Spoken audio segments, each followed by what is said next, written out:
Assalamualaikum warahmatullahi wabarakatuh. Perkenalkan, nama saya Mufidah Fatimah dengan NIM 8603954641 dari Prodi Pendidikan Guru Sekolah Dasar.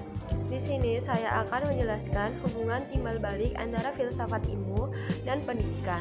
Filsafat ilmu dan pendidikan memiliki hubungan yang sangat erat karena keduanya saling memengaruhi dalam perkembangan ilmu pengetahuan dan pembentukan manusia yang berkualitas.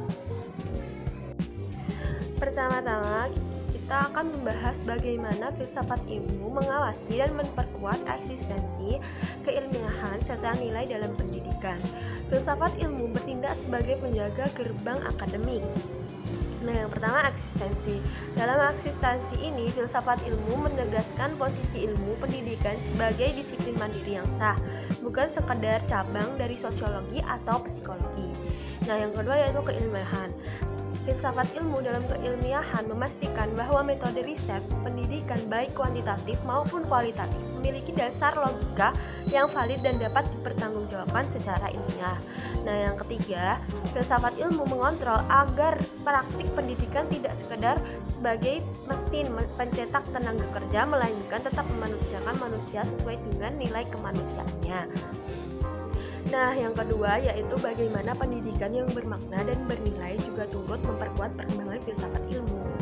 Pendidikan menjadi sarana untuk menerapkan berbagai pemikiran filsafat dalam kehidupan nyata. Ketika pendidikan mampu menghasilkan peserta didik yang kritis, kreatif, dan reflektif, maka akan muncul pemikiran-pemikiran baru yang memperkaya filsafat ilmu. Nah, pendidikan tidak hanya menerima teori dari filsafat ilmu saja, tetapi juga memberikan kontribusi terhadap perkembangan filsafat ilmu melalui pengalaman, penelitian, dan perubahan sosial yang terjadi dalam dunia pendidikan. Yang ketiga yaitu mengapa filsafat ilmu disebut sebagai pisau analisis dalam membedah persoalan pendidikan. Nah, jawabannya terletak pada 3 pilar utama filsafat ilmu. Yang pertama yaitu ontologi. Ontologi sendiri membahas apa objek yang dikaji. Contohnya ketika ada masalah tawuran pelajar atau kemunduran moral. Nah, ontologi membedah apa hakikat masalah ini, apakah ini masalah disebabkan oleh kurikulum, ataukah lingkungan, atau dari kondisi psikologi anak tersebut. Nah, sedangkan epistemologi membedah bagaimana mentransfer pengetahuan tersebut. Contohnya, jika siswa jenuh dengan metode hafalan, epistemologi menganalisis metode pembelajaran apa yang valid dan metode pembelajaran apa yang cocok dan bagaimana cara siswa memproses informasi secara efektif. Yang ketiga yaitu aksiologi. Aksiologi membedah untuk apa ilmu itu digunakan. Pilar ini mempertanyakan nilai kegunaan. Apakah orientasi kurikulum saat ini sudah etis ataukah ujian nasional adil bagi seluruh siswa. Yang keempat yaitu contoh konkret penerapan filsafat ilmu pada praktik ilmu pendidikan. Nah, seperti yang kita lihat, Indonesia sekarang menerapkan kurikulum merdeka.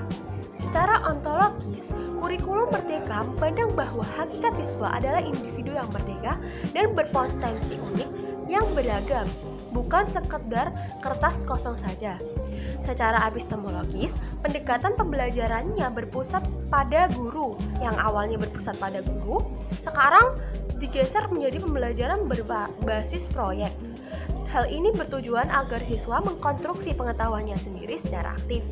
Nah, secara aksiologis, tujuannya untuk berorientasi pada pembentukan karakter konkret melalui profil pelajar Pancasila, bukan sekedar mengajar nilai angka di atas kertas saja. Nah, kesimpulannya adalah filsafat ilmu dan pendidikan adalah dua hal yang tidak dapat dipisahkan. Filsafat memberikan arah dan fondasi ilmiah, sedangkan pendidikan mempraktikkan dan menghidupkan filsafat tersebut di dunia nyata. Sekian yang dapat saya sampaikan. Bila ada salah kata, mohon dimaafkan. Wassalamualaikum warahmatullahi wabarakatuh.